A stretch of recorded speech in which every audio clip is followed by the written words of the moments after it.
For cheap MT, head over to aoa.com and use coupon code JACOB for 3% off.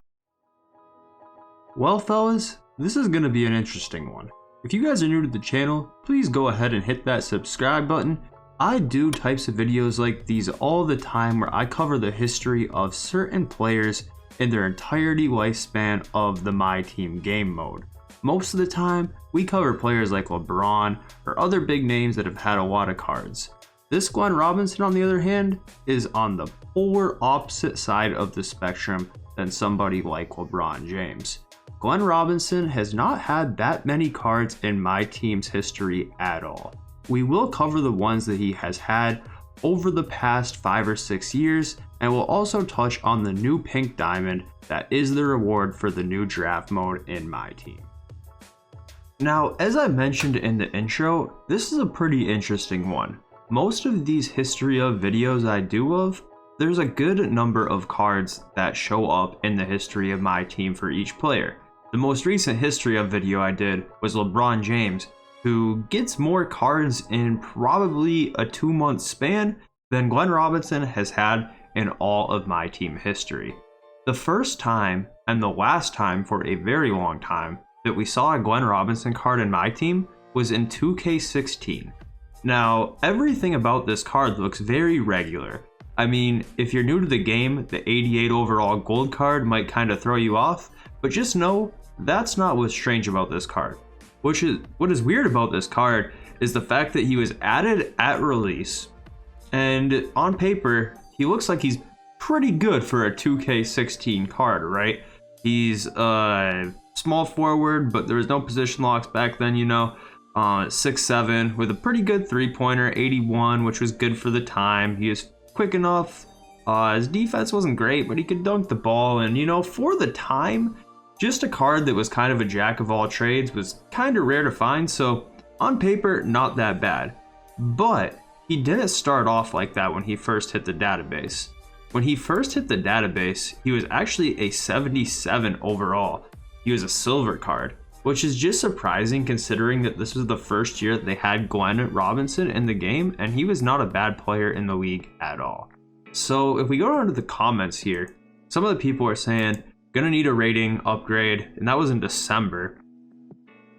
And, you know, a few other people were saying the same thing about wondering when this card is gonna come out. Even in March and April, people are saying he hasn't been released yet, hey?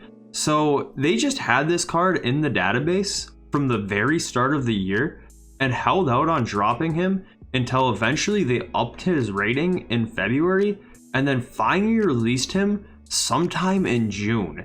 Somebody says here in June, I just pulled the card on domination, how much should I sell for? So pretty weird, honestly. Very, very strange that, you know, no one was able to get this card until June. He started off as a silver. In February, they bumped him up to a gold, and that was all that we saw of Glenn Robinson in 2K16. I would be flat out lying if I said I remembered anything about this card, because I most certainly do not. So that comment might even be a lie, and this card may have never even been released. I'm really not that sure. Looking on the internet, there is absolutely no trace of this card being in 2K16 outside of on this website. I checked on YouTube, ran my Google searches, and there is nowhere to be found about this gold Glenn Robinson on 2K16.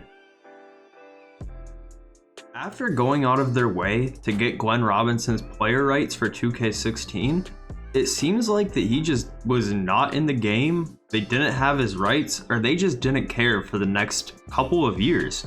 In 2K17, when searching for just Glenn, we can see that his son got a few cards, one being an amethyst. 2K18, same thing. We can see his son got a few cards, the highest being a sapphire. In 2K19, his son once again got one card, and it was only a bronze. So it looked like Glenn Robinson was just very irrelevant to the game mode for a very, very long time. But that was up until 2K21. In 2K21, we finally saw Glenn Robinson return to MyTeam for a first time in 5 years. The first card he got was a diamond in the draft set, a 6'7" small forward power forward that could kind of like his gold card in 2K16, do a little bit of everything. He came out on November 18th with 7 Hall of Fame badges, which was quite a few for the time. He was able to shoot the 3 a little bit, good enough speed, played okay defense, and had some pretty nice Hall of Fame badges like catch and shoot and corner specialist. This card was pretty popular to be ran when he first came out. He did have that jump shot 29, which is the Chris Bosh release, the Zion Williamson release that you guys might be familiar with. So he was pretty decent when he first came out. We have a little bit of gameplay footage from Tydebo here just to kind of see how he was moving out there. I'm literally about to go back to current gen so I can just get my spacing right. That's really it. Glenn, set your feet. That's too deep though. My fault, Glenn. Oh my gosh, from the logo with Glenn Robinson, that is what you love to see. Good shot by Glenn. All right, just get Glenn the ball, bro. I don't care about floor spacing, anything like that anymore. It is what it is. We've figured out that 2K just doesn't want me to be great with floor spacing. We understand. We figured it out. Glenn, stop. Perfect. Pop green. You love to see it. Maybe if I just call screens with my center, it'll automatically get it figured out. Glenn Robinson did end up getting one more card this year. It came from the Triple Threat Spotlight set, 98 overall Galaxy Opal, same position as before, 6'7", small forward, power forward. This card was once again pretty decent, actually clearly much better than the Diamond. The only difference is that by the time that this card had came out, it was in May, and there was just so many other options that you could run that not that many people were looking to throw this Glenn Robinson card in their lineup. They kept his jump shot 29, the Chris Bosh release, but they did give him some pretty good SIGs like Shifty and Pro 2. But at the point of the time that this card had came out, pretty much every card in the game could do those things. So I would say relative to the time, this Diamond Glenn Robinson was much more relevant for the game mode, but overall not a bad year for a first year back type of player who wasn't in the game for 5 years. And that brings us to 2K21, where Glenn Robinson will be the first reward for the draft mode. So we don't know a whole lot about this draft mode. I'm sure a lot of you guys have read through this courtside report for MyTeam in 2K21 and have tried to decipher exactly what they're talking about. But as far as Glenn Robinson goes, we do know that he will be the first main reward for the game mode. So right here it says, and for season 1, call the ball. That player is Pink Diamond Glenn Robinson, a wing that any MyTeam player will want to dominate with to start the year. Once you complete a run by either achieving 10 wins or taking 3 losses, you will use all of your earned Ascension picks and then be able to draft a brand new lineup. So yeah, we do know a few things. We do know that it will be Glenn Robinson and there will be a Pink Diamond, and it looks like the rewards will be a little bit RNG. I think that this card will be very worth it to go after to start the year. As a 6'7" player who's probably going to be able to play small forward with a decent enough jump shot in 29, assuming they don't change it, and also being one of the few Pink Diamonds in the game, I think that he will be one of the top cards to start the year in Season 1 for NBA 2K22 MyTeam. I'm really looking forward to getting him.